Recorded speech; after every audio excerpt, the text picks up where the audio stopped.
మీ అందరికీ కూడా శుభములు తెలియజేస్తున్నాను. Today we're going to have a review of all the 10 commandments that we have meditated from past few weeks.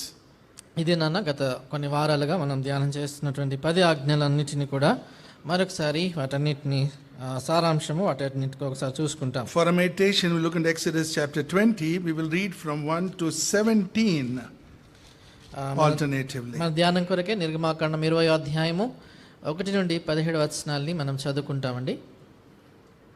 March దేవుడు ఈ ఆజ్ఞలన్నిటిని వివరించి చెప్పెను. I am the Lord your God who brought you out of the land of Egypt, out of the house of bondage. నేను తప్ప వేరొక దేవుడు నీకు ఉండకూడదు. You shall not make for yourself a carved image, any likeness, anything that is in heaven above or in the earth beneath, or that is in the water under the earth. ఏలైనగా నీ దేవుడైన యెహోవా నగు నేను రోషం గల దేవుడను. నన్ను ద్వేషించు వారి విషయంలో 3-4 తరముల వరకు తండ్రుల దోషమును కుమారుల మీదకి రప్పించుచు, but showing mercy to thousands to those who love me and keep my commandments. నీ దేవుడైన యెహోవా నామమును వ్యర్థముగా ఉచ్చరింపకూడదు. యెహోవా తన నామమును వ్యర్థముగా ఉచ్చరింపు వానిని నిర్దోషిగా ఎంచాడు. Remember the Sabbath day to keep it holy. 6 దినములు నువ్వు కష్టపడి నీ పని అంతయు చేయవలెను. But the 7th day is the Sabbath of the Lord your God. In it you shall do no work, nor your son, nor your daughter, nor your male servants, nor your female servant, nor your cattle, nor your strangers who is within your gates. 6 దినములు యెహోవా ఆకాశమును భూమి సముద్రమును వాటిలో సమస్తం సృజించి 7వ దినమున విశ్రమించెను. అంచేత యెహోవా విశ్రాంతి దినమును ఆశ్రయించి దాన్ని పరిశుద్ధపరచెను. Honor your father and your mother, that your days may be long upon the land which the Lord your God is giving you. నరహత్య చేయకూడదు. You shall not commit adultery. దొంగిలకూడదు. You shall not bear false witness against your neighbors. నీ పొరుగువాని ఇల్లు ఆశింపకూడదు. నీ పొరుగువాని భార్యనైనను అతని దాసునైనను అతని దాసినైనను అతని ఎద్దునైనను అతని గాడిదనైనను నీ పొరుగువాని దగు దేనినైనను ఆశింపకూడదు అని చెప్పెను. Let God bless this passage. ఈ భాగమును ప్రభు దీవించును గాక. Shall we pray? ప్రార్థన చేస్తాము. Gracious, loving, living Heavenly Father, మా కృప కలిగినటువంటి ప్రేమ కలిగిన జీవం గల మా పరలోకపు తండ్రి, Lord, we come into this most holy place in the most exalted name of our Lord and Savior Jesus Christ. అతి పరిశుద్ధ స్థలములోనికి అత్యున్నతంగా హెచ్చించిన యేసుక్రీస్తు యొక్క నామములో మేము ప్రవేశిస్తున్నాం. Lord, we thank you for the wonderful way that was looked after us throughout the week. ప్రభువా, మరి వారమంతా అద్భుతమైన విధానములో మీరు మమ్మల్ని జాగ్రత్త వహించి చూస్తున్న దాన్ని బట్టి మీకు వందనములు. And we thank you today, Lord, for drawing us near once again into thy presence. ఒకసారి ప్రభువా మీ యొక్క సన్నిధిలోనికి మమ్మల్ని నడిపించిన దాన్ని బట్టి నీకు వందనాలు. Lord, we thank you for the time of singing you have given us. ప్రభువా, మీరు మాకు అనుగ్రహించినటువంటి పాటల సమయాన్ని బట్టి వందనాలు. And we believe that you received our worship through our singing. మా పాటల ద్వారా మా ఆరాధన మీరు అంగీకరించారని మేము నమ్ముచుంటున్నాము. And Lord, as you're going to meditate on thy word once again, ప్రభువా, మరొకసారి నీ వాక్యాన్ని ధ్యానించబోతా ఉంటుండగా speak to us personally, Lord. వ్యక్తిగతంగా ప్రభువా మాతో మాట్లాడండి. Let your word pierce our hearts. మీ వాక్యము మా హృదయములను చొచ్చినట్లుగా చేయండి. Let there be a change in our lives. మా జీవితాల్లో మార్పు ఉన్నట్లు చేయండి. Help us to be doers of thy word, me Lord. వాక్య ప్రకారం చేసేవారుగా చేయండి. Father God, strengthen us through thy word and thy spirit. మా తండ్రి ప్రభా, మరి ఈ యొక్క వాక్యం చేత మీరు మమ్మల్ని బలపరిచి నడిపించండి. Weak as we are, forgive us and help us in this ministry. బలహీనమైనటువంటి మమ్మల్ని మీరు క్షమించండి. పరిచర్యలో మీరు మాకు సాయం చేసి కృప చూపించండి. Thank you, Lord, for listening to our prayer and answering our prayer. మా ప్రార్థన ఆలకించి మా ప్రార్థనకు జవాబును అనుగ్రహించినందుకు ప్రభా మీకు వందనములు. To such a great God, what can we offer, Lord? ప్రభా, ఇలాంటి గొప్ప దేవుని మేమేం అనుగ్రహించి ప్రభా మేము ఏమి ఇవ్వగలము? Accept this worship, thanksgiving and prayer in the most highly exalted name of our Lord and Savior Jesus Christ. తండ్రి, యొక్క కృతజ్ఞత స్తుతి ఆరాధన అత్యున్నతంగా హెచ్చించబడిన యేసుక్రీస్తు ప్రభువారి నామమున మీకే సమర్పిస్తుంటున్నాము తండ్రి. Amen. Amen. People say that these 10 commandments have become obsolete. ప్రజలు ఏం చెప్తా ఉంటారంటే 10 ఆజ్ఞలు ఈ దినాలలో అవి చెల్లవు అని అంటుంటారు. They say that we are living in an outdated rules. మరి ఏం చెప్తా ఉంటారంటే ఈ దినాల్లో అవి పాత కాలము నాటి ఆ యొక్క విధులను అనుసరించి మనం జీవిస్తూ ఉంటున్నాము. When we look into our lives, అయితే మన సొంత జీవితాల్ని మనం చూసినప్పుడు we are all living under the 10 commandments. మనమందరం కూడా 10 ఆజ్ఞల క్రిందే జీవిస్తుంటున్నాం. You know, when we look into our life, when we see the meditation that we have done on the 10 commandments, మన సొంత జీవితాలు మనం చూసుకుంటున్నప్పుడు మనం ఈ 10 ఆజ్ఞల గురించి చేసిన ధ్యానాలు మనం గమనించినప్పుడు ప్రత్యేకంగా you will understand one thing: you cannot forgo any commandment. మీరు ఒక సంగతి గ్రహించి ఉంటారు ఏంటంటే ఈ ఆజ్ఞల్లో ఏ ఒక్క ఆజ్ఞ కూడా మీరు తప్పించుకొని వెళ్ళలేరు. We are all under that commandment itself. You cannot violate any one. చూడండి, మనం అందరము ఈ 10 ఆజ్ఞల క్రింద ఉన్నటువంటి వారమే.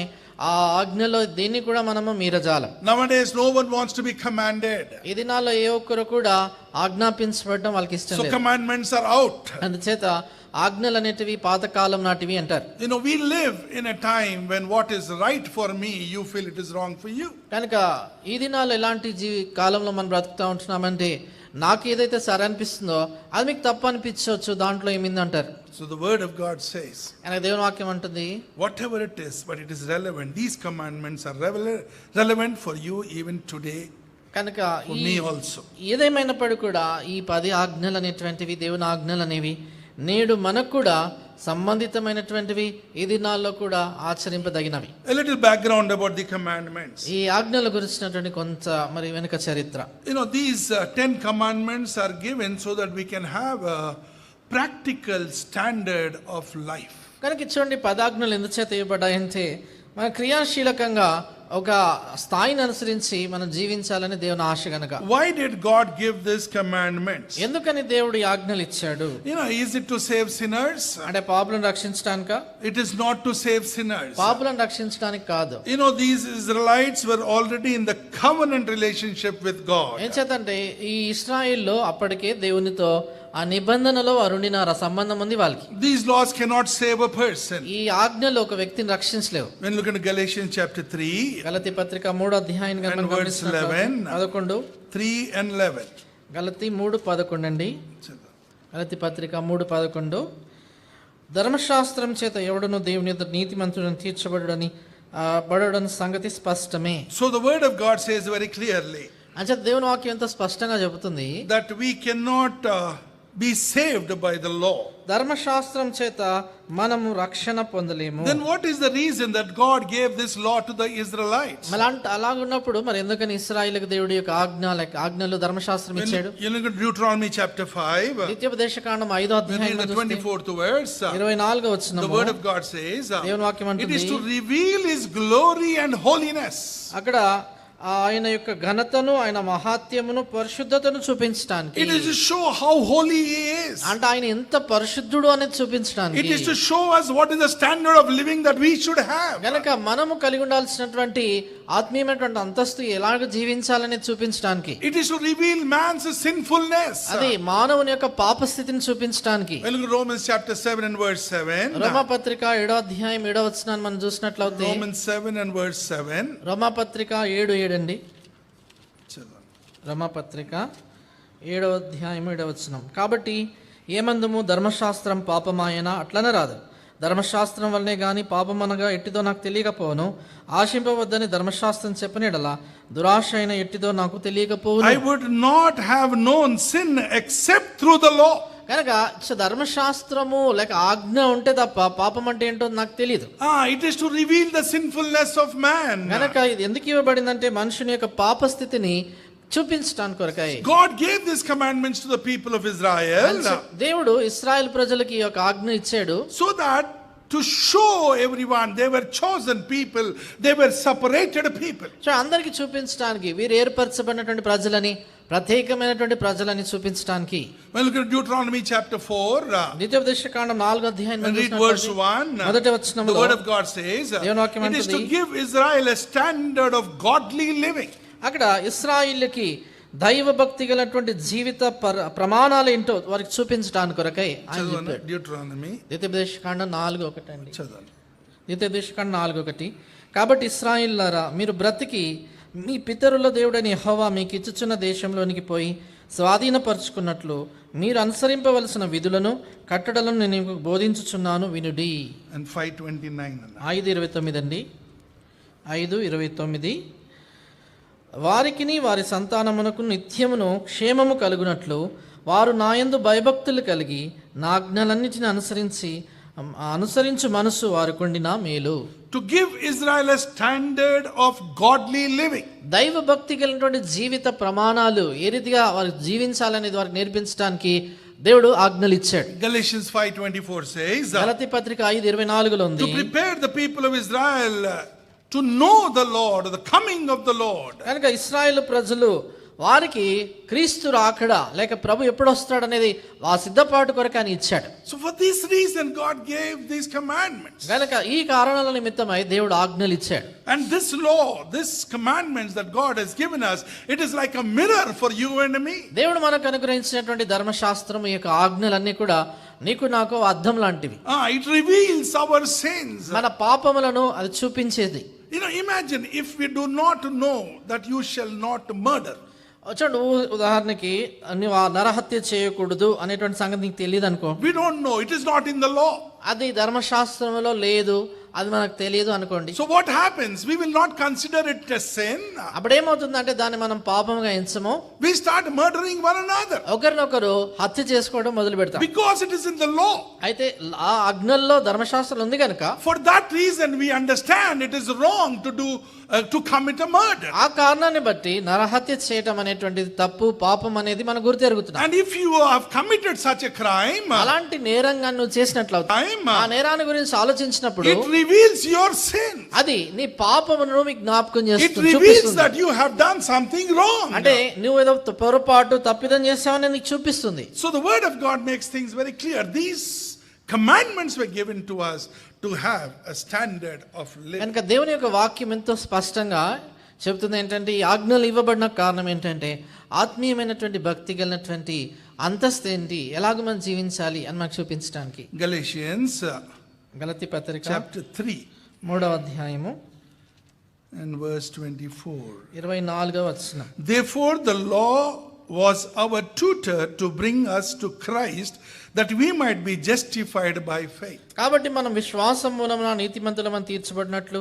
క్రీస్తునొద్దకు మనల్ని నడిపించుటకు ధర్మశాస్త్రము మనకు బాల శిక్షకుడు ఆయను. So this law is like a school master to each one of us. గనుక ఈ ధర్మశాస్త్రము మనలో ప్రతి ఒక్కరికి కూడా బాల శిక్షకుడు, ఒక ఉపాధ్యాయుడు లాంటిది. It points us to Lord Jesus Christ. యేసుక్రీస్తు ప్రభువారి వైపు ఈ ధర్మశాస్త్రము వేలు పెట్టి చూపిస్తుంది. It reveals Lord Jesus Christ. యేసుక్రీస్తు ప్రభువారిని బయలుపరుస్తుంది. It draws us closer to Lord Jesus Christ. యేసుక్రీస్తు ప్రభువారికి సమీపంగా మనల్ని నడిపిస్తుంది. It shows us what the Lord has done on the cross for you and me. ఆ సిలువలో ప్రభు నీ కొరకే నా కొరకే ఏం చేశాడనేది చూపిస్తుంది. How he suffered, how he died, how he was buried and he rose again for you and me. ఏ రీతిగా నీ కొరకే నా కొరకే ఆయన శ్రమ పడ్డాడు, సిలువలో మరణించాడు, సమాధి చేయబడ్డాడు, తిరిగి లేచాడని చూపిస్తుంది. It teaches us about Lord Jesus Christ. యేసుక్రీస్తు ప్రభువాని గురించి మనకు బోధిస్తుంది. It teaches us salvation is in Lord Jesus Christ. రక్షణ యేసుక్రీస్తులో ఉందని మనకు చూపిస్తుంది. It teaches us that without Christ we can do nothing. అది మనకి ఏం చూపిస్తుంది అంటే క్రీస్తు లేకుండా మనం ఏం చేయలేని Without చూపిస్తుంది. Christ we don't have eternal life. క్రీస్తు ప్రభువారు లేనట్లయితే మనకు నిత్య జీవం లేదని You చూపిస్తుంది. need to have Lord Jesus Christ in your life. అందుచేతనే నీ జీవితంలో యేసుక్రీస్తు ప్రభువాను కలిగి ఉండాలి. So this law is a teaching thing for each one of us. కనుక ఈ ధర్మశాస్త్రము మనలో ప్రతి ఒక్కరికి కూడా ఇలాంటి ఈ సంగతులని బోధిస్తుంది, Remember నేర్పిస్తుంది. one thing, it is only through Lord Jesus Christ. చూడండి, ఒక సంగతి జ్ఞాపకం పెట్టుకోవాలి, యేసుక్రీస్తు ప్రభువారు ద్వారా మాత్రమే. This law can never make you a perfect person. ఈ ధర్మశాస్త్రం ఆయన లేకుండా నేను ఎన్నడూ కూడా పరిపూర్ణంగా చేయలేదు. If you feel that you're following all the 10 commandments, ఒకవేళ నువ్వు అనుకుంటున్నావేమో నేను 10 ఆజ్ఞలన్నింటినీ కూడా పాటిస్తున్నానని, even then we are not perfect. అయినా కూడా మనం పరిపూర్ణము కాదు. We look at the Hebrews Hebrew పత్రిక chapter 7. 7 అండి. Hebrews chapter 7 హెబ్రీలకు రాసిన పత్రిక 7వ అధ్యాయము and verse 19. 19వ For the law made nothing perfect. On the other hand, there is the bringing in of a better hope through which we draw near to God. ధర్మశాస్త్రం దేనికిని సంపూర్ణ స్థితి కలగజేయలేదు కనుక ముందు ఇవ్వబడిన ఆజ్ఞ చివరిలో చూడండి, దీని ద్వారా దేవుని యొద్దకు మనం చేరుచున్నాము. Yes, the word of God says this law does not make us perfect, but it draws us towards God. కానీ ఇక్కడ దేవుని వాక్యం ఏం చెప్తుందంటే ధర్మశాస్త్రము మనకు సంపూర్ణ సిద్ధి కలగజేయలేదు కానీ దేవుని యొద్దకు మనల్ని చేరజేస్తుందని. This law is also unable to justify us from sin. ఈ ధర్మశాస్త్రము పాపముల నుండి మనం విముక్తులు చేసి నీతిమంతులుగా మనం తీర్చలేదు. Is unable to give us righteousness. అంటే ఈ ధర్మశాస్త్రం మనకు నీతిని ఆపాదించలేదు. It cannot give us peace.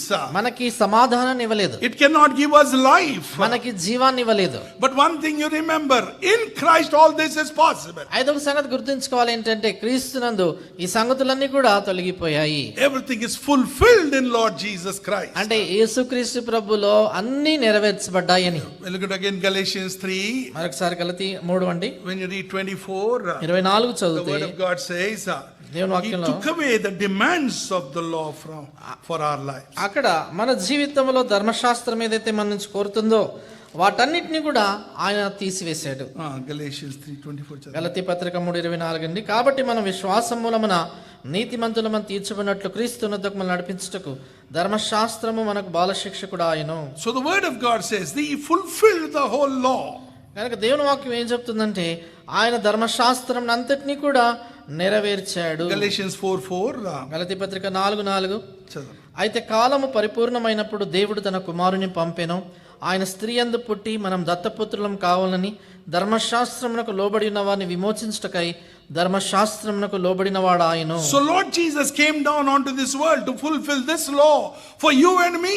గనక యేసుక్రీస్తు ప్రభువారు ఈ లోకానికి ఎందుకు వచ్చాడంటే నీ పక్షాన నా పక్షాన ధర్మశాస్త్రాన్ని నెరవేర్చడానికి వచ్చాడు. He took away the demands of the law from you and me. నీ మీద నా మీద ధర్మశాస్త్రం యొక్క ఆ కోరుతున్నటువంటి ఆ అధికారాన్ని తీసివేశాడు ఆయన. So He changed everything for you and me. గనక ఆయన నీ విషయంలో నా విషయంలో పరిస్థితి అంతా మార్చేశాడు. The toughness of the law He has removed from us. ధర్మశాస్త్రం యొక్క కఠినత్వాన్ని తీసేశాడు. What a great God He is.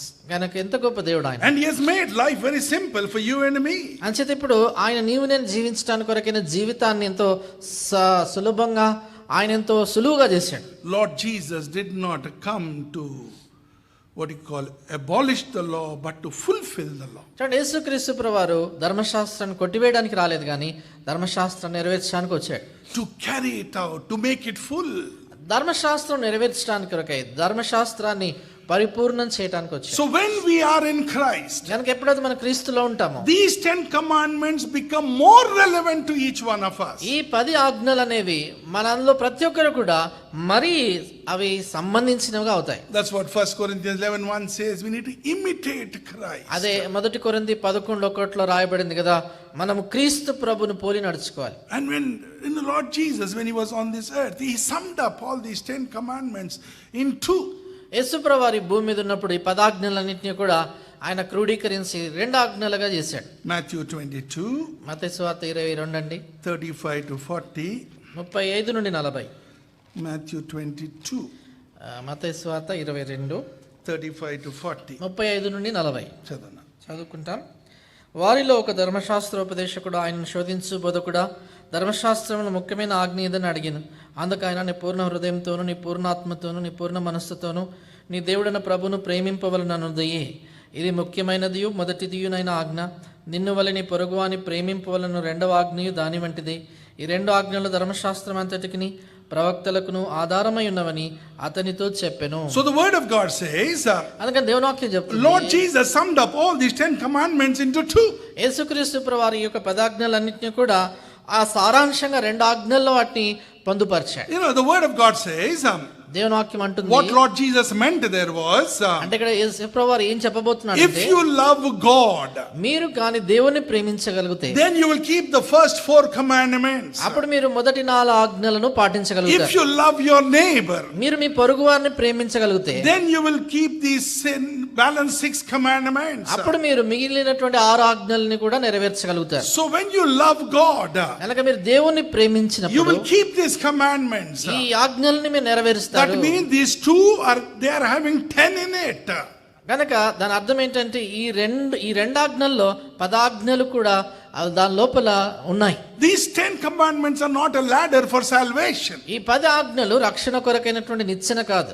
You know, they are given to us so that through our life we glorify God. కనుక ఇవి ఎందుకు ఇవ్వబడ్డాయి అంటే మన జీవితం ద్వారా మనం ప్రభువును మహిమపరచడానికి, Our standard of living. మన జీవిత శైలి, మన జీవిత అంతస్తు ఆత్మీయంగా ఎలా ఉండాలని God has given us the standard of living through this commandment. గనక మన జీవితం కొరకైనటువంటి ప్రమాణాలని దేవుడి యొక్క ఆజ్ఞల ద్వారా మనకి ఇచ్చాడు. So what Moses brought down from the Mount Sinai గనక మోషే ఆ యొక్క సినాయి కొండ మీద నుంచి తీసుకొచ్చినటువంటివి were not 10 suggestions, they were 10 commandments. గమనించండి, అవి 10 సలహాలు కాదు కానీ 10 ఆజ్ఞలు. It is not they were, they are even relevant today. అవి ఉండెను అన్నట్లు కాదండి, నేడు కూడా ఉన్నాయి, ఇప్పుడు కూడా సంబంధితమైనవి.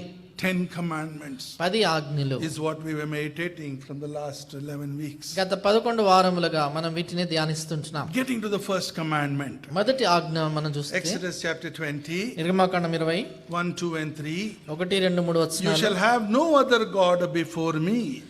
మీరు నేను తప్ప వేరొక దేవుడు నీకు ఉండకూడదు. That means you must not have anything else above God in your life. దాని అర్థము నీ జీవితంలో దేవుని కంటే పైగా ఎవరు కూడా ఇది కూడా ఉండకూడదు. A preeminent place should be given to God in your life. నీ జీవితంలో దేవునికి ప్రప్రథమమైనటువంటి స్థానాన్ని నువ్వు ఇవ్వాలి. For everything, God should be first. నీ జీవితంలో ప్రతి దానికి కూడా దేవుడే మొదటి వాడై ఉండాలి. Our God is a very possessive God. మన దేవుడు రోషం కలిగిన వాడు. ఆయన తనవిగా ఆయన తన వాటిని ఆయన ఎంతో మరి రోషముతో తనకు కావాలని కోరేవాడు. Look into Isaiah 43 యెషయా గ్రంథం 43 and verse 7. 7వ వచనం.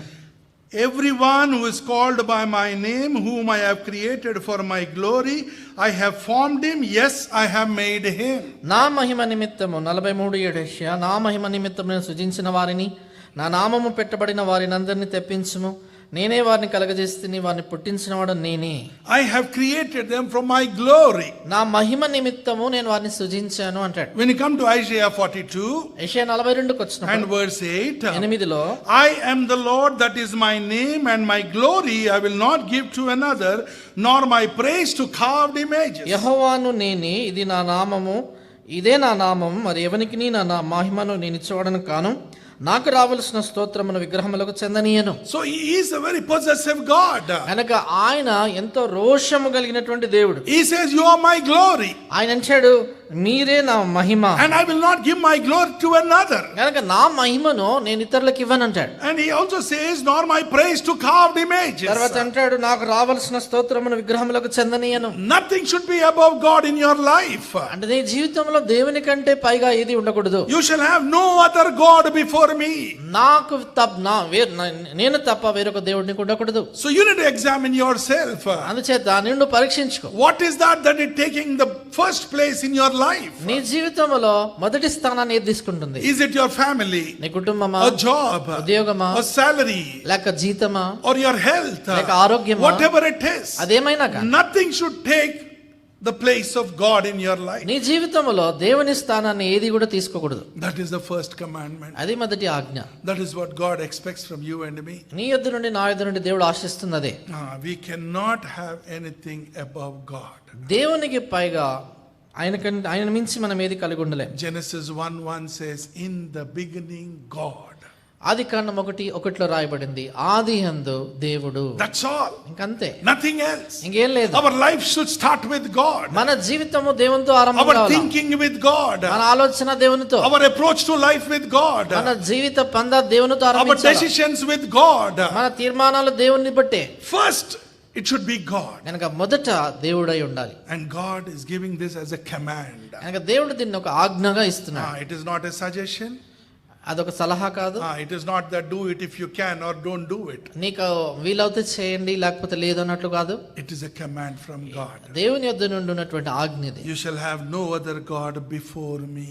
నేను తప్ప వేరొక దేవుడు మీకు ఉండకూడదు. Nothing should take the place of God. దేవుని స్థానాన్ని నీ జీవితంలో మరొక సంగతి ఏది తీసుకోకూడదు. The second commandment, రెండవ ఆజ్ఞ, Exodus 20, నిర్గమాకాండం 20 4, 5 and 6. 4, 5, 6. You shall not make for yourself any carved images. అక్కడ రాయబడింది, ఈ దేని రూపమునైనను విగ్రహమునైనను చేసుకొనకూడదు. Remember one thing. ఒక సంగతి గుర్తుంచుకో, Our God is a spirit. Our God is a spirit. John 4:24. మన దేవుడు ఆత్మయే ఉన్నాడు. యోహాను సువార్త 4:24లో దేవుడు ఆత్మ. We should worship him in truth and in spirit. అంచేత మనం ఆయన ఆత్మతో సత్యంతో ఆరాధించాలి. No matter how hard a man tries, చూడండి, ఒక వ్యక్తి ఎంత ప్రయత్నం చేసి ఎంత కష్టపడినా కూడా he cannot properly represent God with anything else. చూడండి, ఎంత ప్రయత్నించి ఎంత కష్టపడి దేవుని రూపాన్ని చేయడానికి ప్రయత్నించినా ఏ వ్యక్తి కూడా సరిగా దేవునికి న్యాయం చేయలేడు, ఇది దేవుడని దాన్ని రూపొందించలేడు. He cannot design anything. అంటే దేవుని రూపాన్ని చేయలేడు. He cannot look at anything and convert that into God. ఏదైనా ఒక వస్తువుని తీసుకొని దాన్ని దేవునిగా మార్చలేడు. That the man has got no power for this. దాన్ని చేయడానికి మానవునికి శక్తి లేదు. So God knows about it. ఈ విషయాన్ని దేవుని ఎరిగిన వాడే And is commanding us, ఆయన మనల్ని ఆజ్ఞాపిస్తున్నాడు, don't make any carved images of me.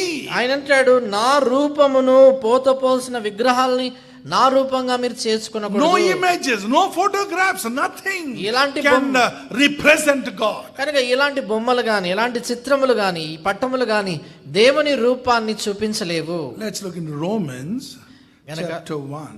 అంచేత రోమా 1, We'll just check this out. 22 and 23. రోమిలకు రాసిన పత్రిక 1వ అధ్యాయము 23. 23 అండి.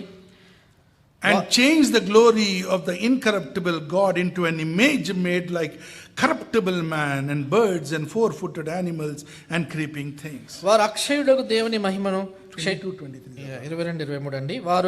వారి అవివేక హృదయం అంధకారమాయమైన తాము జ్ఞానులమని చెప్పుకొనుచు బుద్ధిహీనులరి వారు అక్షయుడకు దేవుని మహిమను క్షయమగు మనుషులకయు పక్షులకయు చతుష్పాద జంతువులకయు పురుగులకయు ప్రతిమా స్వరూపంగా మార్చిరి. Professing to be wise, they have become fools. తాము జ్ఞానులమని చెప్పుకొనుచు బుద్ధిహీనులైరి. You know what they have done? They started making images of God. చూడండి, వారు ఏం చేయడం మొదలు పెట్టారంటే దేవుని యొక్క ప్రతిమా స్వరూపాన్ని వారు తయారు చేస్తూ వచ్చారు. No matter how much a man can try, చూడండి, ఒక మనుషుడు ఎంతగా తను కష్టపడి తాను ఎంత ప్రయత్నించినా he cannot create anything that resembles God. దేవుని పోలికగా ఏ విషయాన్ని కూడా అతడు రూపొందించలేడు, తాను స్వరూపాన్ని చేయలేడు.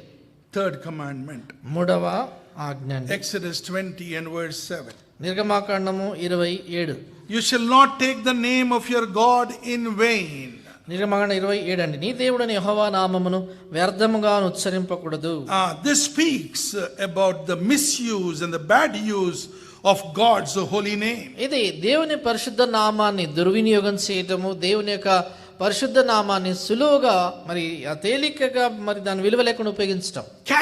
Casually people started taking the name of God. దేవుని నామాన్ని ప్రజలు ఎంతో తేలికగా ఎంతో సులువుగా ఉచ్చరిస్తూ మాట్లాడుతుంటారు. The name of God is only to be used for praise and worship and proclaiming him. చూడండి, దేవుని నామము కేవలం స్తుతించడానికి, ఆరాధించడానికి, ఆయన నామాన్ని ప్రచురించడానికి మనం ఉపయోగించాలి. You cannot take his name in a casual way. కనుక ఆయన నామాన్ని మనము మామూలుగా తేలికగా తీసుకొనలేము. Oh God, is it true? మామూలుగా మాటలో అయ్యో దేవా నిజమా అంటారు. Oh, did it happen? Oh my God. ఇలా జరిగిందా, అయ్యో దేవుడా అంటారు We కదా. take it in a very casual way. దాన్ని ఏదో మామూలుగా తీసేసుకుంటాం. It cannot be. It's a sacred name. అది ఎంతో పరిశుద్ధమైన నామము. You know, Philippians ఫిలిప్పీ పత్రిక chapter 2 2 and verse 10. 10 2:10 చదవండి. ఫిలిప్పీ 2:10. అందుచేత పరలోకమందున్న వారిలో గాని భూమి మీద ఉన్న వారిలో గాని భూమి క్రింద ఉన్న వారిలో గాని ప్రతి వాని మోకాలు యేసు నామమున వంగునట్లు ప్రతి వాని నాలుకయు తండ్రి అయిన దేవుని మహిమార్థమై యేసు క్రీస్తు ప్రభువని ఒప్పుకొన్నట్లు దేవుడు ఆయన అధికముగా హెచ్చించి ప్రతి నామమునకు పై నామమును ఆయనకు అనుగ్రహించెను. That is a powerful name. అదెంతో శక్తివంతమైన నామం.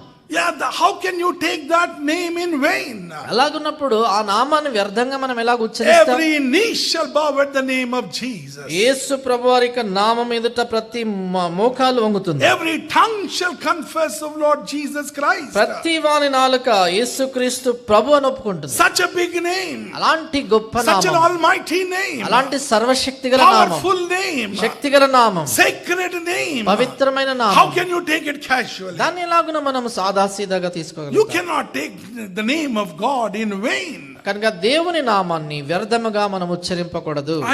I have also given this example before. Once again, let me tell you, I have read this. కనుక నేను ఉదాహరణ చెప్పాను, మరొకసారి నేను చెప్తాను, ఇది చదివాను. You know what it says is, the name of God is so sacred that the scribes, when they were writing, when the name of God appears, when they have to write the name of God, they will put down their pen. చూడండి, Shall I complete it? Yeah, continue. They will put down their pen and then they will go have a bath. They come back, take another fresh pen, a new pen, and write the name of God, and they will not write anything with that pen after that. చూడండి, ఈ దేవుని నామం ఎంత పరిశుద్ధమైనదిగా మరి యూదుల్లో ఉండేటువంటి శాస్త్రులైన వారు అంటే ఈ పరిశుద్ధ లేఖనాల్ని వారు మరి నకలు రాసేటువంటి వారుగా ఏం చేసేవారంటే ఆయా రాస్తూ ఉంటున్నప్పుడు వాక్యాన్ని ఎప్పుడైతే దేవుని నామం అనేది వచ్చినప్పుడు వారు రాస్తున్నటువంటి ఆ కలాన్ని పక్కన పెట్టేసేవారు, ప్రక్కకి వెళ్ళేవారు, స్నానం చేసుకొని పూర్తిగా మరలా వచ్చి కొత్త కలమును తీసుకొని దేవుని నామాన్ని రాసేవారు. అటు తర్వాత ఆ కలం పక్కన పెట్టేసి దాన్ని ఇంకా మిగతా పదాలు రాయటానికి దాన్ని వాడేవారు కాదు. Sacred name. అంటే అంత పరిశుద్ధమైన నామం, It's a holy name. అది పవిత్రమైన నామం. So we need to understand this. కనుక దీన్ని మనం గ్రహించాలి. Worthy of our respect, worthy of our worship. కనుక మన యొక్క గౌరవానికి మన ఆరాధనకి పాత్రమైనటువంటి యోగ్యమైన నామం అది. How can you take that name in vain? అందుచేత అలాంటి నామాన్ని మనం ఎలా వ్యర్థంగా How can ఉచ్చరిస్తాం, you use it casually? దాన్ని మనం ఎలాగన తేలికగా మనం వాడతాం. So it is a command from God. కనుక అది దేవుని యొద్ద నుండి వచ్చిన You ఆజ్ఞ. shall not take the name of your God in vain. నీ దేవుడని యెహోవా నామమును వ్యర్థముగా ఉచ్చరింపకూడదు. So let us be conscious in the coming days. కనుక రాబోయే దినాల్లో దీని విషయం మేము జాగ్రత్తగా ఉందాం. Let us be careful of the use and misuse of the name of God. దేవుని యొక్క నామాన్ని మనం ఎక్కడ దుర్వినియోగపరుస్తుంటున్నాము, ఎక్కడ సరిగా వాడట్లేదు అనేది మనం జాగ్రత్తగా చూసుకుందాం. The fourth one, 4వ ఆజ్ఞ అండి. Exodus 28 to 11. నిర్గమకాండం 20:8 నుండి 11. Remember the Sabbath day to keep it holy. విశ్రాంతి దినమును పరిశుద్ధంగా ఆచరించుటకు జ్ఞాపకం ఉంచుకునము. Sunday is a day of reflection. ఆదివారం అనేది వారమంతా జరిగినటువంటి సంగతుల్ని తలపోసుకునేటువంటి దినము. You start remembering what all the Lord has done for you. నీకు దేవుడు ఏమైతే సంగతులు చేశాడో వాటన్నిటిని ఒకసారి ఆలోచిస్తూ తలపోసుకుంటావు. You will start remembering how the God protected you, how the God fed you, how God helped you. దేవుడు ఏ రీతిగా నిన్ను భద్రపరిచాడు, ఏ రీతిగా పోషించాడు, ఏ రీతిగా నిన్ను నడిపించాడు, వీటన్నిటిని ఒకసారి జ్ఞాపకం చేసుకుంటావు. You start understanding all that and worship the Lord. ఇవన్నీ కూడా ఒకసారి నువ్వు ఆలోచించుకొని తలపోసుకుని దేవుని ఆరాధిస్తావు. When you look at Genesis chapter 2 ఆదికాండం 2 మనం చూసినప్పుడు and verse 2. 2వ వచనం అండి. And on the seventh day, God ended his work which he had done, and he rested on the seventh day from all his work which he had done.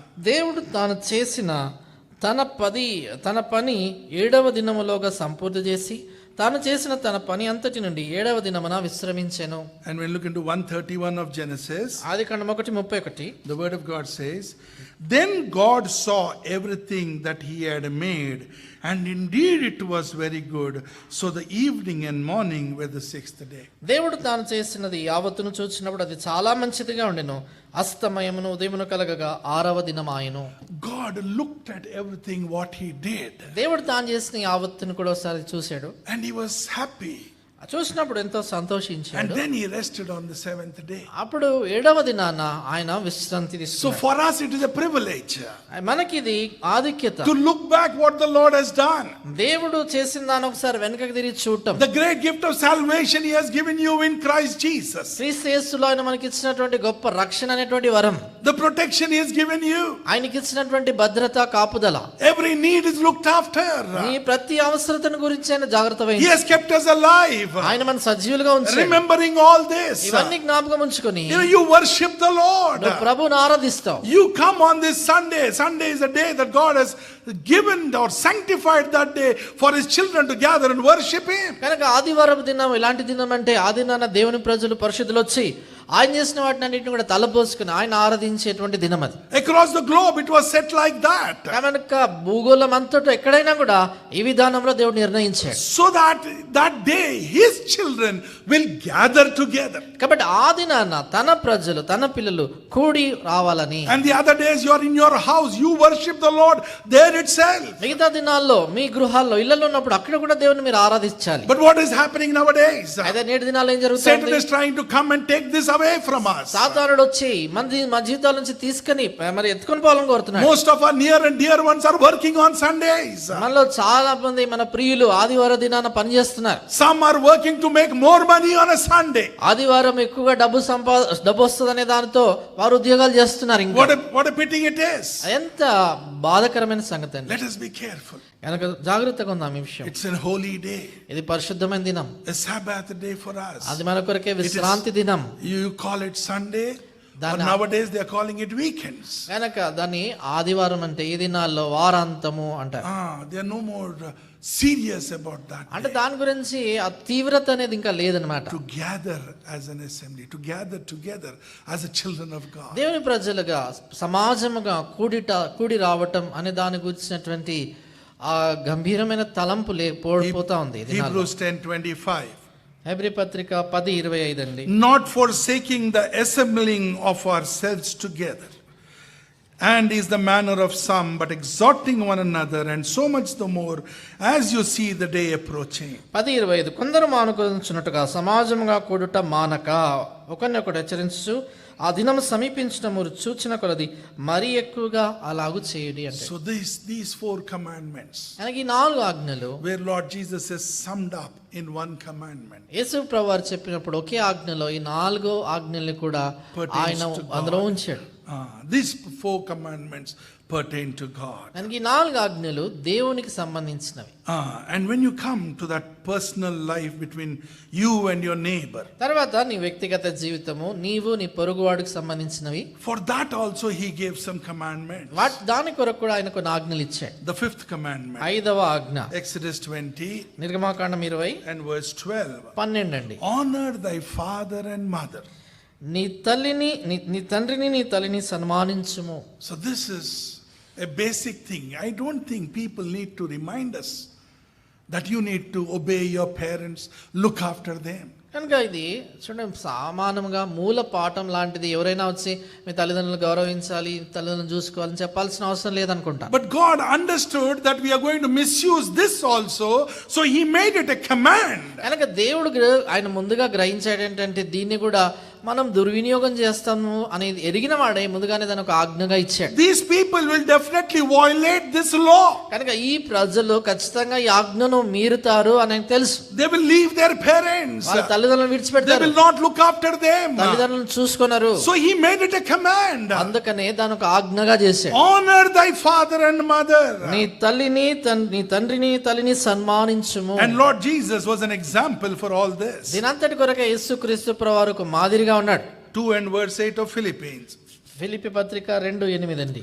And being found in appearance as a man, he humbled himself and became obedient to the point of death, even the death of the cross. మరియు ఆయన ఆకారమందు మనుషుడిగా కనబడి మరణము పొందినంతగా అనగా సిలువ మరణము పొందినంతగా విధేయత చూపిన వాడై. So Lord Jesus honored the word of his father. కనుక యేసు ప్రభువారు తన తండ్రి మాటని గణపరిచాడు. Even if there was death there, he agreed to it. అక్కడ మరణమున్నా కూడా ఆ కార్యం చేయడానికి సిద్ధపడ్డాడు. He said, not my will, Lord, but let your will be done. ఆయన నా చిత్తం కాదు తండ్రి నీ చిత్తమే జరుగును గాక అన్నాడు. So what does this mean? అంటే దీని అర్థం ఏంటి? That you should love your father and mother or honor them. నీ తండ్రిని తల్లిని ప్రేమించాలి, వారిని సన్మానించాలి. It means you must give them some weight.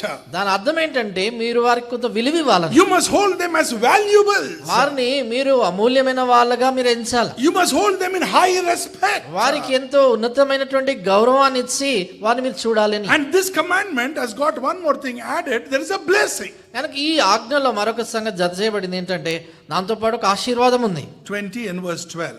నిర్గమాకాండం 20:12 అండి. We'll all read. అందరం కలిసి చదువుతాం.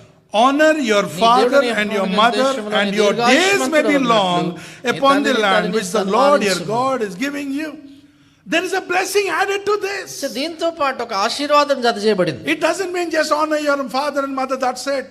అక్కడ నీ తండ్రిని తల్లిని సన్మానించుము అని అక్కడ ఆగిపోలేదు. The blessing says you will live long. ఆశీర్వాదం ఏంటంటే నువ్వు దీర్ఘాయుష్మంతుడు You will అవుతావు. be blessed on the earth. నువ్వు భూమి మీద దీవించబడతావు. So there is an attachment of blessing to this commandment. కనుక ఈ ఆజ్ఞతో పాటు ఒక ఆశీర్వాదం కూడా కలిసి ఉంది. But yet we violate it. అయినా కూడా మనం దాన్ని మీరుతుంటాం. I am talking to believers and Christians. నేను విశ్వాసులతో క్రైస్తవులతో మాట్లాడుతున్నాను. Where are we heading to? మనం ఎక్కడికి పయనిస్తున్నాం? What is happening to our relationships? మన సంబంధాలకు ఏం జరుగుతా ఉంది? How many of us have left our parents? మనలో ఎంతమంది తల్లిదండ్రులు విడిచిపెట్టేశారు? How many of us have left them in their old age? ఎంతమంది ముసలితనంలో వారిని విడిచిపెట్టాం? How many people have done this? ఎంతమంది ఇలాగ చేస్తా ఉన్నారు ఈ దినాల్లో? God has set this as a command. దేవుడు దీన్ని ఒక ఆజ్ఞగా నియమించాడు. So let us honor that command. కనుక ఆ ఆజ్ఞను మనం గణపరుస్తాం. Exodus 20 నిర్గమకాండం 20 and verse 13. 13 అండి. You shall not murder. నరహత్య చేయకూడదు. So this is another commandment God has given us. కనుక దేవుడు మనకి ఇచ్చినటువంటి మరొక ఆజ్ఞ ఇది. Psalms 139. కీర్తన 139.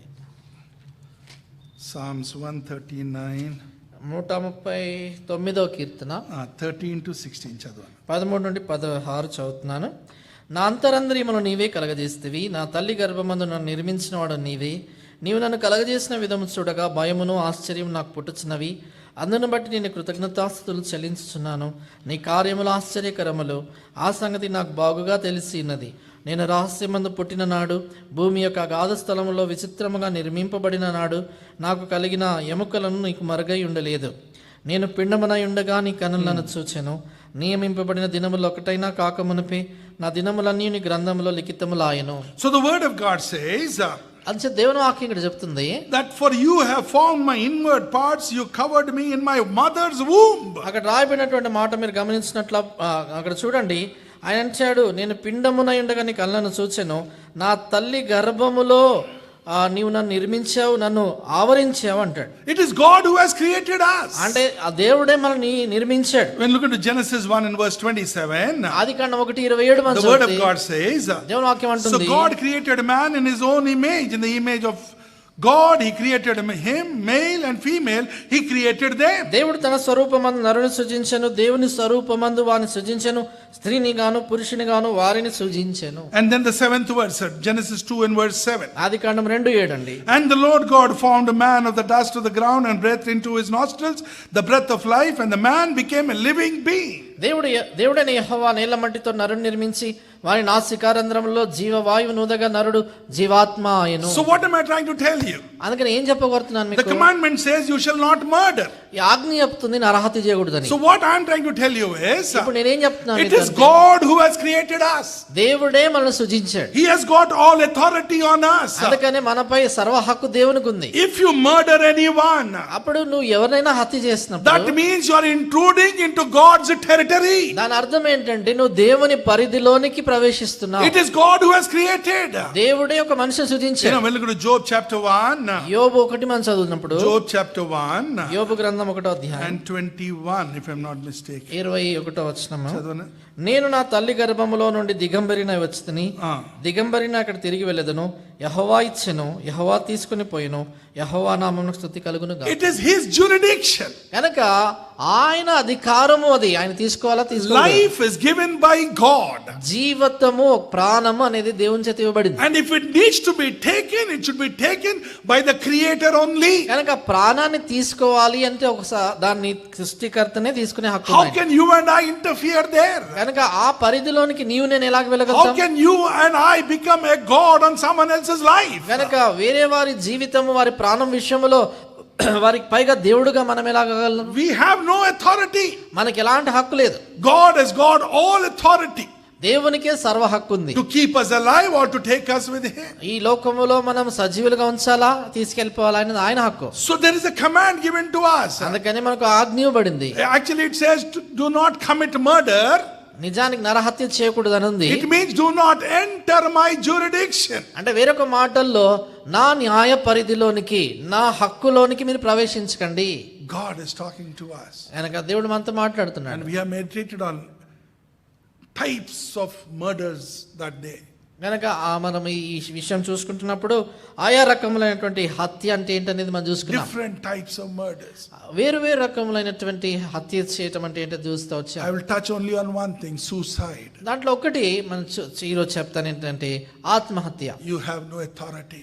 దానిపై నీకు హక్కు లేదు. That life was given by God. ఎంచేతంటే ఆ ప్రాణము దేవుడు పోసాడు. And if you try to commit a crime like this, కనుక నీవు అలాంటి నేరం చేయడానికి which is ప్రయత్నిస్తే also called murder, దాన్ని కూడా హత్య అంటారు. if you do something like this, కనుక అలాంటిది నువ్వు ఏదైనా చేసినప్పుడు remember you are entering into God's jurisdiction by taking away your life. కనుక నీ ప్రాణాన్ని కూడా తీసుకుంటున్నప్పుడు జ్ఞాపకం పెట్టుకో ఏంటంటే దేవుని యొక్క న్యాయ పరిధి, ఆయన అధికారం కలిగినటువంటి స్థానంలోనికి నువ్వు వెళ్తున్నావు అని అర్థం. And it also shows that you have lost faith on God. ఇంకా అది ఏం చూపిస్తుందంటే దేవునిపై నువ్వు నమ్మకాన్ని కోల్పోయావు అని చూపిస్తుంది. So be careful. అందుచేత జాగ్రత్త. The second one is abortion. రెండవది ఏంటంటే హత్య. You cannot kill a person. గర్భములోని ఆ బిడ్డను చంపటం అలాగే మనం చేయలేం. That's what we read in 139 and verse 13 of Psalms. కీర్తన 139:3 అదే మనం చదివాం. He has conceived us. ఆయనే గర్భములో మనకి ఆ రూపముని ఇచ్చిన. Before we were conceived in our mother's womb, God conceived us in his mind. చూడండి, మన తల్లి గర్భములో పుట్టక మునుపుగానే దేవుని మనసులో మనం నిర్మాణమై ఉండినాం అప్పటికే. So taking away a life means you're intruding into God's territory. గనక ప్రాణము తీసుకోవటం అనేది దేవుని పరిధిలోనికి, దేవుని అధికార స్థానంలో నువ్వు వెళ్తున్నావు అని అర్థం. It is his. He will give, he will take. గనక అది ఆయన సొత్తు గనక ఆయనే ఇచ్చేవాడు, ఆయనే తీసుకునేవాడు. The seventh commandment. 7వ ఆజ్ఞ Exodus 20 నిర్గమకాండం 20 and verse 14. 14 అండి. You shall not commit adultery. వ్యభిచరింపకూడదు. Any sexual, physical, intimate relationship outside the institute of marriage. ఏదైనా వివాహం అనేటువంటి వ్యవస్థకు వెలుపలో లైంగిక పరమైనటువంటి శరీర సంబంధమైనటువంటి ఎలాంటి ఇచ్చ కానీ ఎలాంటి సంబంధం కానీ It is a sin.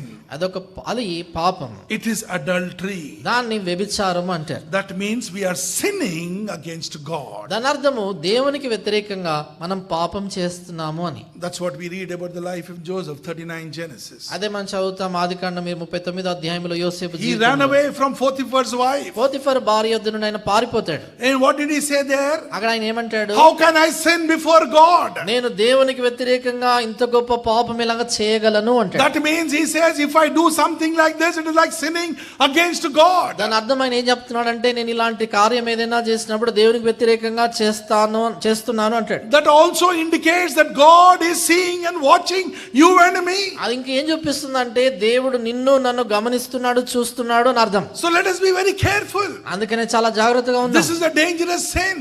ఇది చాలా ప్రమాదకరమైన పాపం. But Lord Jesus Christ made it more tougher for everyone. మనలో యేసు ప్రభువారు ఇంకా దీన్ని చాలా కఠినతరం చేశాడు. When you look at Matthew 5 మత్తయి సువార్త 5వ అధ్యాయం అండి and verse 28. 28వ వచనం. But I say to you that whoever looks at a woman to lust for her has already committed adultery with her in his heart. నేను మీతో చెప్పినదేనగా ఒక స్త్రీని మోహపు చూపుతో చూచి ప్రతివాడు అప్పుడే తన హృదయం ఆమెతో వ్యభిచారం చేసిన వాడగును. It is a vice versa, woman or man. అక్కడ స్త్రీ అన్నప్పుడు పురుషుడు కావచ్చు, పురుషుడు స్త్రీ, స్త్రీ పురుషుడు కావచ్చు. If you lust on anyone, కనుక ఎవరినైనా అలాంటి మోహపు చూపుతో చూచినప్పుడు, if you just look at them, కేవలం చూసినప్పుడు చాలు, with the wrong intention, తప్పుడు ఉద్దేశంతో, it's over. అక్కడే పాపం You have జరిగిపోయింది. committed a sin. నువ్వు పాపం You చేసినావు, are into adultery. నీవు వ్యభిచారం Now చేసినావు. question yourself.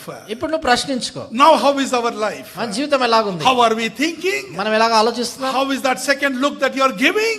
నువ్వు రెండోసారి చూసేటువంటి చూపు ఎట్లాంటిది. These are all dangerous. ఇవన్నీ ప్రమాదకరం. God forbids. దేవుడు వీటిని నిషేధిస్తాడు. He says you should not commit adultery. ఆయన అంటున్నాడు నీవు వ్యభిచారం చేయకూడదు. When we think about adultery, we think about big things, but the word of God says very clearly, even if you look at a person with a lustful eye, you have committed adultery. వ్యభిచారం అన్నప్పుడు మనం చాలా పెద్ద సంగతి అని అనుకుంటాం, కానీ దేవుని వాక్యం ఏం చెప్తుందంటే కేవలము చూపు చూస్తే చాలు, దాంట్లో పాపం ఉంటే అప్పటికే వ్యభిచారం చేసిన వాడు అంటుంది. Look at the standard of living that God expects from you and me. నీ నుండి నా నుండి దేవుడు కోరుతున్నటువంటి ఆత్మీయమైనటువంటి స్థాయి ఎలాంటిదో చూడండి ఒకసారి. This is what God expects from you and me. నీ యొద్ద నుండి నా యొద్ద నుండి దేవుడు దీన్ని ఆశిస్తున్నాడు. High standard. ఉన్నతమైనటువంటి ఆత్మీయమైన అంతస్తు. Because he says, my glory I will not give to another. ఎందుచేతంటే ఆయన అంటాడు నా మహిమను మరొకరికి నేను ఇవ్వను. So Satan should not accuse God and say, this is your glory, look at his life, look at that adulterous life that is leading. కనుక సాతాను దేవుని యొద్దకు వచ్చి దేవుని దగ్గర నింద మోపకూడదు. నీ మహిమ అని చెప్పావు కదా, చూడు నీ మహిమ ఎలా చేస్తా ఉన్నాడు, వ్యభిచారములో ఉన్నాడు అని చెప్పకూడదు. So God expects something great from us. కనుక దేవుడు మన యొద్ద నుండి గొప్ప సంగతులు ఆశిస్తున్నాడు. The testimony he gave about Job. యోబుని గురించి ఇచ్చినటువంటి సాక్ష్యం. He said, try my servant Job. ఆయన అంటాడు నా సేవకుడైనటువంటి యోబుని పరీక్షించు. Can he say something like that about you and me? కనుక అలాంటి మాటలే నీ గురించి నా గురించి దేవుడు చెప్పగలడా? But God wants to say something like that. దేవుడు అలాంటి మాటలే చెప్పాలి అని కోరుతున్నాడు. For that he has given us these commandments and that standard of life that we should live. అందుచేత దేవుడు ఆజ్ఞలు ఇచ్చినాడు, ఆ జీవిత ప్రమాణము అలాగ మనం జీవించాలని కోరుతున్నాడు. The eighth commandment, 8వ ఆజ్ఞ Exodus 20 and verse 15. నిర్గమకాండం 20:15. Thou shalt not steal. దొంగిలకూడదు. Stealing is violation of God's law. దొంగతనము, దొంగలించటము అనేది దేవుని ఆజ్ఞను మీరటం. 2 Thessalonians 2వ తెస్సలోనిక 3 అండి and verse 10. 10వ వచనం. చదువునా? 2 తెస్సలోనిక 3:10.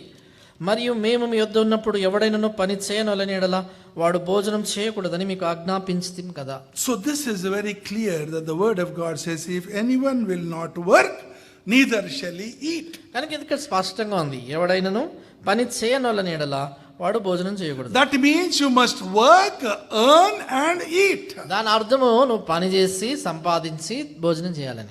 You cannot steal things from people. ప్రజల యొద్ద నుండి ఆయా సంగతులను దొంగలించలేకూడదు. There is one more verse, Ephesians మరొక వచనము ఎఫెసీ పత్రిక chapter 4 4వ అధ్యాయం and verse 28. 28. Let him who stole steal no longer, but rather let him labor, working with his hands what is good, that he may have something to give him who has need. దొంగిల వాడిక మీద దొంగిలక అక్కర గలవానికి పంచిపెట్టుటకు వీలు కలుగు నిమిత్తము తన చేతులతో మంచి పని చేయించు కష్టపడవలెను. So the word of God makes things clear. You need to earn your living. అని దేవుని వాక్యం ఎంతో స్పష్టంగా చెప్తుంది ఏంటంటే, నీవు కష్టపడి నీదంతా నువ్వు సంపాదించుకో. You should not earn in wrong ways. తప్పు విధానాల్లో సంపాదించకూడదు. You cannot steal from anyone. వేరే వారి యొద్ద నుండి దొంగిలించకూడదు. It is a command from God. ఇది దేవుని యొద్ద నుండి ఇవ్వబడిన ఆజ్ఞ. We have also meditated upon the tithes. మనము దశమ భాగాన్ని గురించి కూడా ధ్యానం చేశాం. If we hold back our tithes, మనం దశమ భాగం ఇవ్వకుండా అలాగే ఉంచుకున్నాం అనుకోండి, that means we are robbing God. దాని అర్థము దేవుని విషయంలో ఆయన యొద్ద నుండి మనం దొంగలిస్తున్నాము. That's what we read in Malachi 3:8-11. అదే మనము మలాకీ గ్రంథం 3:8-11 చదివాం. We cannot rob God by holding back the tithes. మన దశమ భాగం మన యొద్దనే ఉంచుకొని ఇవ్వకుండా దేవుని యొద్ద దొంగలించగలేం మనం.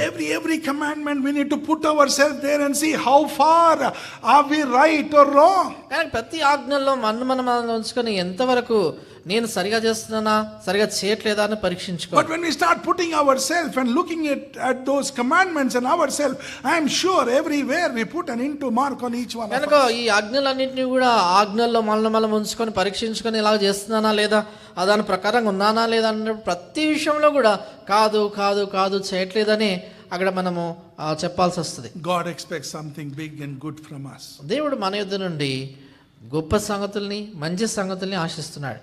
Ninth commandment, 9వ ఆజ్ఞ Exodus 20 and verse 16. నిర్గమకాండం 20:16 అండి. You shall not bear false witness against your neighbor. అక్కడ రాయబడిన మాట చూడండి, నీ పొరుగు వాని మీద అబద్ధ సాక్ష్యం పలకకూడదు. Remember one thing, reputation is a valuable possession. ఈ సంగతి జ్ఞాపకం ఉంచుకోవాలి, ఒకరి పేరు చాలా విలువైనటువంటి సొత్తు.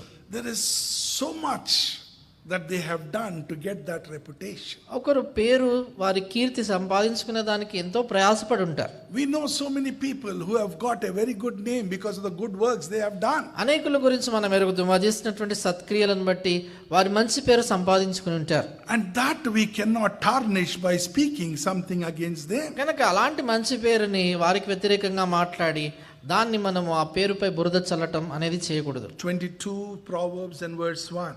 సామెతలు 22:1. A good name is to be chosen rather than great riches.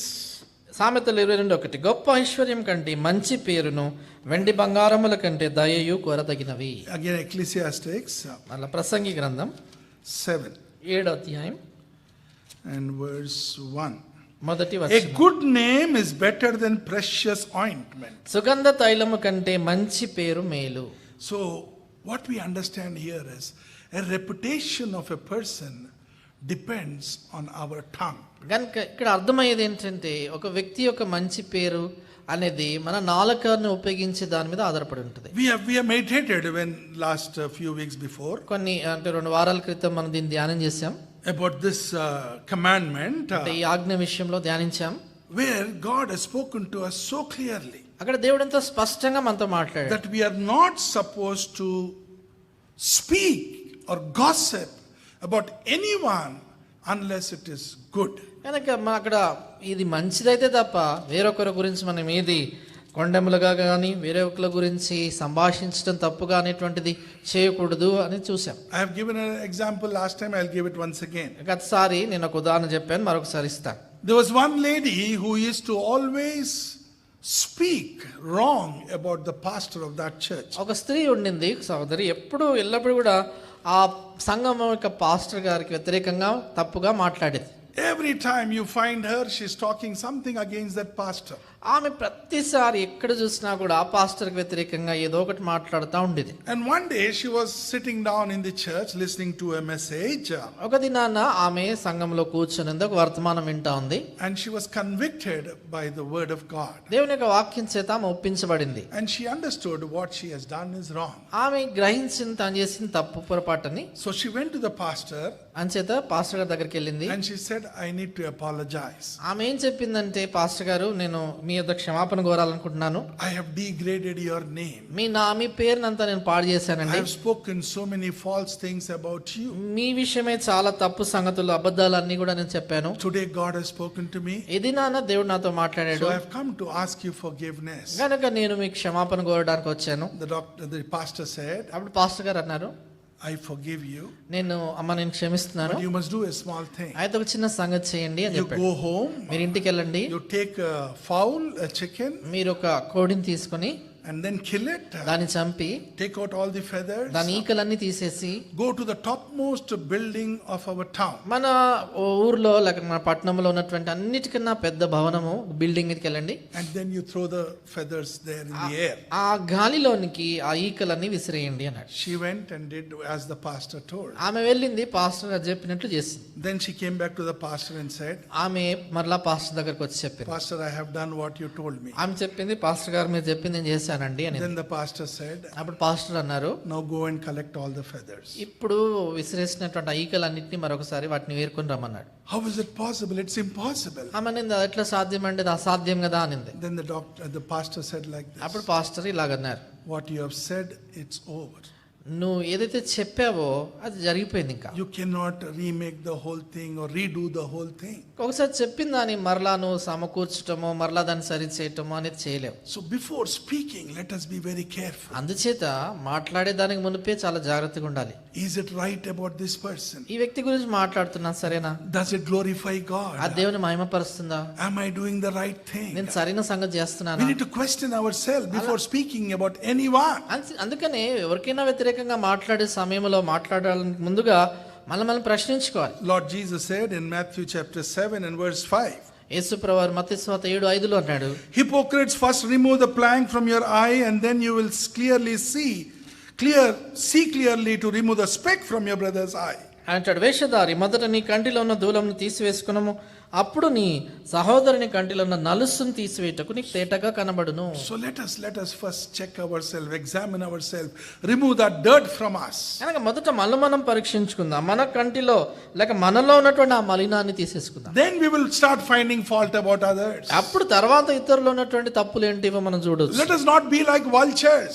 మనము ఈ రాబందుల్లాగా ఉండకూడదు. Vultures are flying high, they can only see dead things. ఈ రాబందులు ఆకాశంలో పైన ఎగురుతాయి కానీ చనిపోయిన శవములను మాత్రమే చూస్తాయి. They cannot see life, they cannot see greenery, they cannot see anything that is alive. కనుక జీవముగా ఉన్న వాటిని, బ్రతికినటువంటి వాటిని, పచ్చదనాన్ని, అట్లాంటి వాటిని ఏవి చూడవు అవి. They can only see dead things. అవి కేవలం మృతమైన వాటినే చూస్తాయి. So we are also like those vultures, కనుక మనం కూడా ఇలాంటి రాబందులు లాంటి వాళ్ళు, always trying to pick out the wrong things in a person. ఎప్పుడు ఇతరుల్లో ఉన్నటువంటి తప్పిదాలని ఎత్తి పట్టడానికి చూస్తుంటాం. Why not good things? ఎందుకని మంచి వాటిని Why చూడకూడదు? should we behave like vultures? ఎందుకని రాబందుల్లాగా మనం God ప్రవర్తించాలి? is talking to us. దేవుడు మనతో You shall మాట్లాడుతున్నాడు. not bear false witness against your neighbor. నీ పొరుగువానికి వ్యతిరేకంగా అబద్ధ సాక్ష్యం పలకకూడదు. Be careful what you speak about your neighbor, about your church members, about the elders and everyone. కానీ నీ పొరుగు వారి విషయం కావచ్చు, సంఘంలో ఉన్నటువంటి వారు కావచ్చు, లేక పెద్దలను గురించి కావచ్చు, ఏదైనా మాట్లాడుతున్నావు, ఏం మాట్లాడుతున్నావు అనేది చాలా జాగ్రత్త. The 10th commandment, 10వ ఆజ్ఞ, Exodus 20 and verse 17. నిర్గమకాండం 20:17, Thou shalt not covet.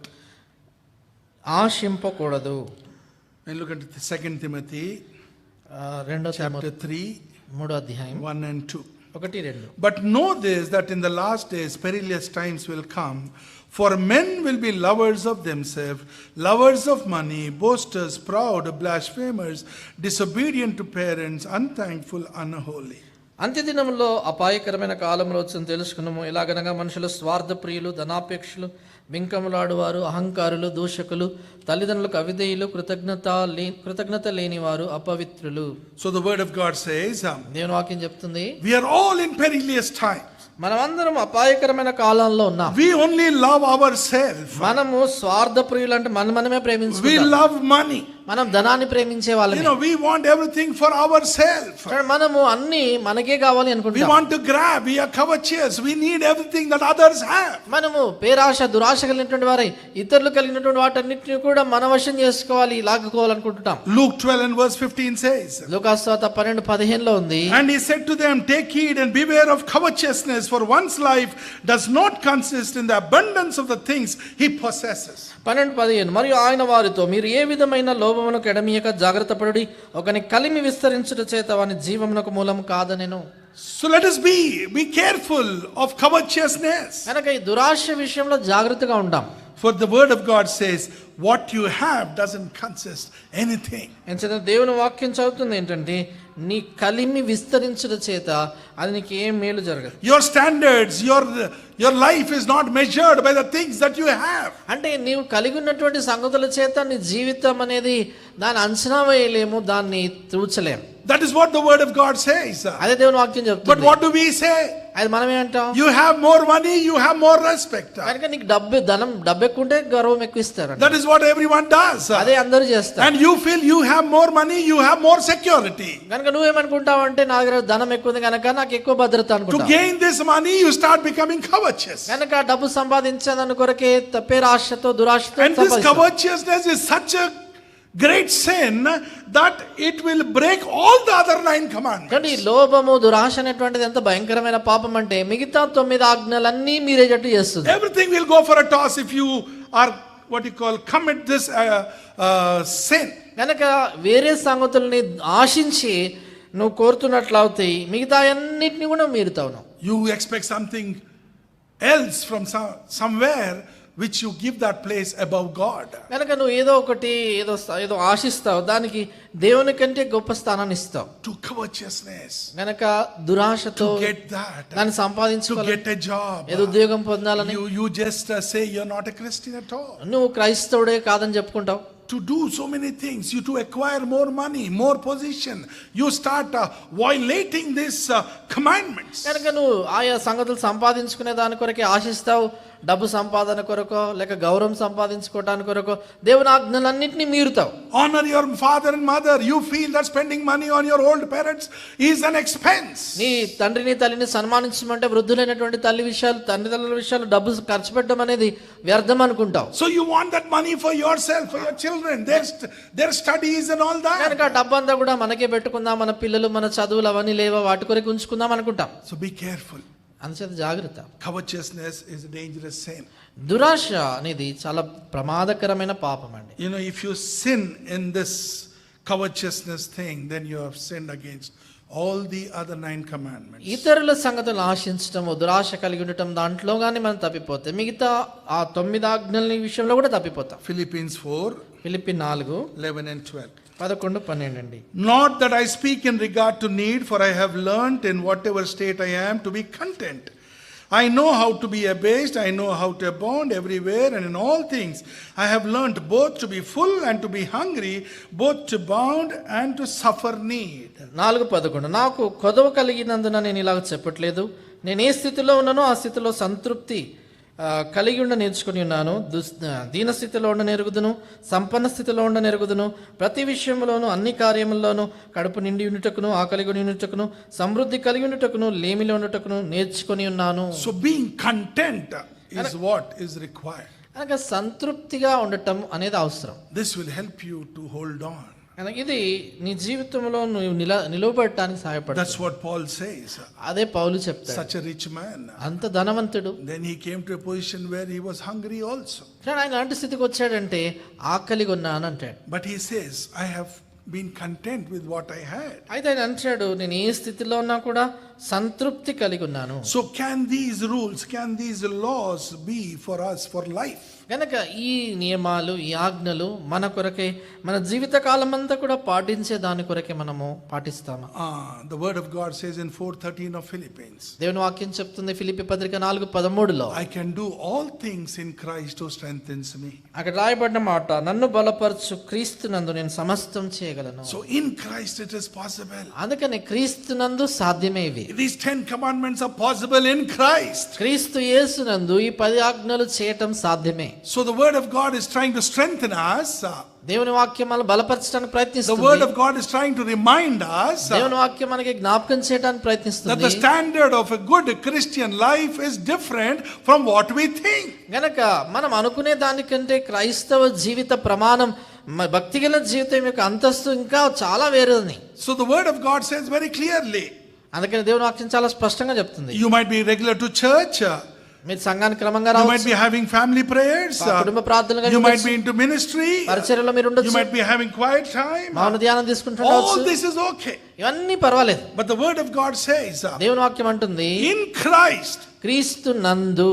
in Christ, how is your standard? క్రీస్తు నందు నీ ఆత్మీయ స్థాయి Our లాగుంది. standard is only there, only the superficial way, going to the church or just reading the word, spending some time in prayer. కనుక మన యొక్క స్థాయి, మన అంతస్తు ఏంటంటే పైకి మాత్రమే ఉంటుంది. సంఘానికి వెళ్ళటము, కొంత వాక్యం చదువుకోవటం, కొంత ప్రార్థన చేసుకోవటం, ఇంత మాత్రమే. But look at the standard that God is expecting from you and me. అయితే దేవుడు నీ యొద్ద నుండి, నా యొద్ద నుండి ఆశిస్తున్నటువంటి అంతస్తు, ఆ స్థాయి ఒకసారి చూడండి. Let your conducts be honorable amongst the Gentiles. When they see your good works, that they should glorify God. కనుక అన్ని జనుల ఎదుట మీ ప్రవర్తన అది చూడండి ఎంత యోగ్యమైనటువంటిదిగా ఉండాలి. అది విమర్శ దినమునందున దేవుని మహిమపరచినట్లుగా వారి ఎదుట మీ సత్క్రియలు చేయండి అంటాడు. God expects something good from us. కనుక దేవుడు మన ఎదుట నుండి మంచి సంగతులు ఆశిస్తాడు. So let us change our pattern of life. అందుకనే మన జీవిత విధానాన్ని మార్చుకుందాం. Every Sunday we examine ourselves at the table. ప్రతి ఆదివారము బల యొద్ద మనం పరీక్షించుకుంటాం. We should be growing Sunday after Sunday. అందుకనే ప్రతి ఆదివారం తర్వాత మరొక ఆదివారం వచ్చినప్పుడు మనం ఎదుగుతూ ఉండాలి. How many Sundays, how many times you have taken part in the table? ఎన్ని ఆదివారాలు గడిచిపోయి, ఎన్ని పర్యాయాలు బలలో పాల్గొందావు? What about our life? మన జీవితం ఎలాగుంది? God's expectations is this. దేవుడు ఆశిస్తుంది ఇది. What are we living? మనం ఎలా How బ్రతుకుతున్నాం? are we living? మనం ఎలా జీవిస్తున్నాం? Shall we pray? ప్రార్థన Shall చేసుకుంటామండి. we all kneel down? అందరి మోకాళ్ళ మీదకి Shall we రండి. close our eyes? కళ్ళు మూసుకుంటాము. Let's not look here and there. అటు ఇటు ఎవరు We are చూడకూడదండి. in the presence of the Almighty God. సర్వశక్తి గల దేవుని సన్నిధిలో ఉన్నాము. My dear brothers and all those who are connected through the net. నా ప్రియమైనటువంటి సహోదరులారా, తర్వాత నెట్ ద్వారా ఎందరైతే చూస్తున్నారో If వారందరితో మాట్లాడుతున్నాము. God has convicted you through His word తన వాక్యం చేత దేవుని నొప్పించి ఉంటే, and you are still not born again నువ్వు ఇంకా తిరిగి జన్మించలేదు, and you want to give your life to the Lord, నువ్వు ప్రభువును నీ జీవితాన్ని ఇవ్వాలని you want to కోరుతున్నట్లయితే, receive Lord Jesus as your personal Savior, యేసుక్రీస్తు ప్రభువుని వ్యక్తిగత రక్షకుడుగా అంగీకరించగోరుతుంటే you can raise your hand. We will pray for you. మీ చెయ్యి పైకెత్తి మీరు చూపించండి, మేము మీ కొరకు ప్రార్థన చేస్తాం. Brother, praise the Lord. సహోదరుడా దేవునికి స్తోత్రం. Brother, praise the Lord. సహోదరుడా దేవునికి స్తోత్రం. Brother, praise the Lord. సహోదరుడా దేవునికి స్తోత్రం. Brother, praise the Lord. సహోదరుడా దేవునికి స్తోత్రం. అండి. Anyone else? ఇంకా ఎవరైనా? I'm calling out to all believers. విశ్వాసులందరికీ పిలుపిస్తున్నాము. Those who are already born again, ఇదివరకే తిరిగి జన్మించిన వారు, but due to some circumstances in your life, అయితే నీ జీవితంలో కొన్ని పరిస్థితులను బట్టి your relationship with God is not right, దేవునితో నీకున్నటువంటి సంబంధం సరిగా లేదు, and you want to rectify that relationship once again, గనక ఆ సంబంధాన్ని మరొకసారి సరి చేసుకోగోరుతుంటున్నావు. you can also raise your hand. అలాగున్నప్పుడు నీవు కూడా నీ చేయి చూపించు. Brother, praise the Lord. సహోదరులారా దేవునికి Brother, స్తోత్రం. praise the Lord. సహోదరుడా దేవునికి స్తోత్రం Brother, అండి. praise the Lord. దేవునికి స్తోత్రము. Brother, praise the Lord. సహోదరుడా దేవునికి స్తోత్రం. I'm మిమ్మల్ని calling బట్టి out to believers once again. మరొకసారి విశ్వాసులకు పిలిపిస్తున్నాం. If God has shown you anything, దేవుడు మీకు ఏదైనా చూపించుంటే, that to remove it from your life నీ జీవితంలో నుంచి దాన్ని తీసేసేయాలని, or to be added in your life, లేక నీ జీవితంలో ఆ సంగతులు ఉండాలని and you are asking God to strengthen you దేవుడిని నువ్వు అడుగుతా ఉన్నావు. ఒకవేళ ప్రభువా నన్ను బలపరచని అడుగుతా ఉంటే, to do according to His word, ఆయన వాక్య ప్రకారం చేయాలని కోరుతా ఉంటే, then you can also raise your hand అప్పుడు మీరు కూడా మీ చేయొచ్చు and చూపించారు. pray for you. మీ కొరకు ప్రార్థన Brother, చేస్తారు. praise the Lord. సహోదరుడా దేవునికి Brother, స్తోత్రం. praise the Lord. సహోదరుడా దేవునికి Brother, స్తోత్రము. praise the Lord. సహోదరులారా దేవునికి స్తోత్రం అండి. Shall we pray? ప్రార్థన చేసుకుంటాం.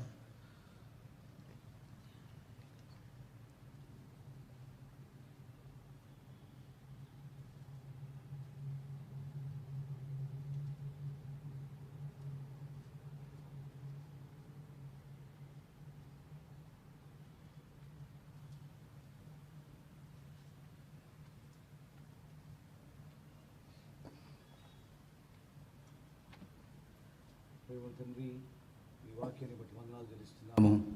మీ దాసుని బట్టి స్తోత్రములు. ప్రభా, మీరు అనుగ్రహించిన పరిశుద్ధాత్మ యొక్క నింపుదలను బట్టి, అభిషేకాన్ని బట్టి వందనాలు చెల్లిస్తున్నాము తండ్రి. మేము ప్రభా, మీ ధర్మశాస్త్రం ద్వారా మేము పాపులమని గుర్తించడానికి ధర్మశాస్త్రం మాకు అనుగ్రహించినారు. ధర్మశాస్త్రం లేని యెడల మేము పాపులమనే గుర్తింపే మాకు కలగదు తండ్రి. ధర్మశాస్త్రం ద్వారానే పాపులంగా ఒప్పించబడుతున్నాము. ఆ ధర్మశాస్త్రము మాకు బాల శిక్షకుడుగా ఉండి మమ్మలను క్రీస్తు యొద్దకు నడిపిస్తుంది. క్రీస్తు ప్రభు యొక్క రక్తం యొద్దకు, ఆయన మరణ భూస్థాపన యొద్దకు తండ్రి, అద్భుతమైన సత్యాలను బట్టి వందనాలు చెల్లిస్తున్నాము ప్రభా. ఈ ధర్మశాస్త్రమును మా అంతకు మేము నెరవేర్చలేము.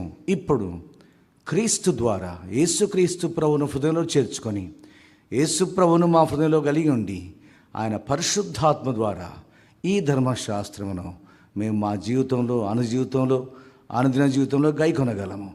దాని కొరకై కావలసిన శక్తి, బలము మా ప్రభువు మాకు ఇస్తాడు.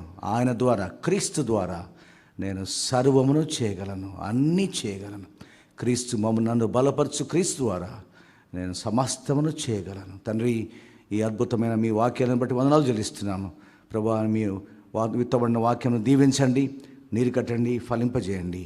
మీ దాసుని బట్టి వందనాలు చెల్లిస్తున్నాము. మరొకసారి కూడా ప్రభా, రాబోయే దినాల్లో మీ దాసులను అభిషేకించి మీ పరిశుద్ధాత్మతో నింపి, ఇంకా తండ్రి బలంగా సంఘ క్షేమం కొరకు, యవనస్తుల ఆశీర్వాదం కొరకు వాడుకోనమని ప్రార్థన చేస్తున్నాము. వెళ్తుండగా తండ్రి, యూట్యూబ్లో ఎవరైతే విని తీర్మానం చేశారో, ఇక్కడ తీర్మానం చేశారో వారందరినీ మీరు దీవించమని, మీ కృపా కార్యము లోతుగా, సంపూర్ణంగా మీ యొక్క రాక వరకు దాన్ని కొనసాగించమని, మమ్మల్ని మీ కృపకు అప్పగించుకుంటూ మీ రాక కొరకు మమ్మల్ని సిద్ధంగా ఉంచమని యేసుక్రీస్తు ప్రభువు నామమున ప్రార్థించి వేడుచున్నాం తండ్రి, ఆమెన్.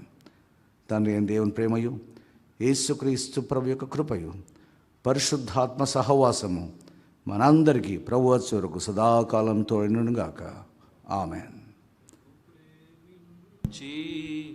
నీ ఆజ్ఞలను అనుసరించు మనుజావలికి నిన్ను ప్రేమించే నీ ఆజ్ఞలను అనుసరించు మనుజావలికి నీ బంధనను స్థిరముగా చేసి, నీ బంధనను స్థిరముగా చేసి, నిరతము నల్లరారెడు మా ప్రభువా, నిరతము నల్లరారెడు మా ప్రభువా. నీకు విశ్వాస్యత మా ప్రభు యేసు అంతరిక్షమునధిగమించెను. నీదు విశ్వాస్యత మా ప్రభు యేసు అంతరిక్షమునధిగమించెను. మరలా 7 గంటలకు, మరలా 6:30కు ట్యూస్డే మంగళవారం 6:30కు యూత్ మీటింగ్ ఉంటుంది. తర్వాత బుధవారం 6:30కు సంఘ ప్రార్థన, మరలా గురువారం 6:30కు బైబిల్ పట్టణం ఉంటుంది. ఆదివారము 9 గంటలకు మొదటి ఆరాధన, ఆదివారం 3 గంటలకు రెండవ ఆరాధన. దయచేసి జ్ఞాపకం ఉంచుకోండి, దయచేసి రండి. Thank you so much.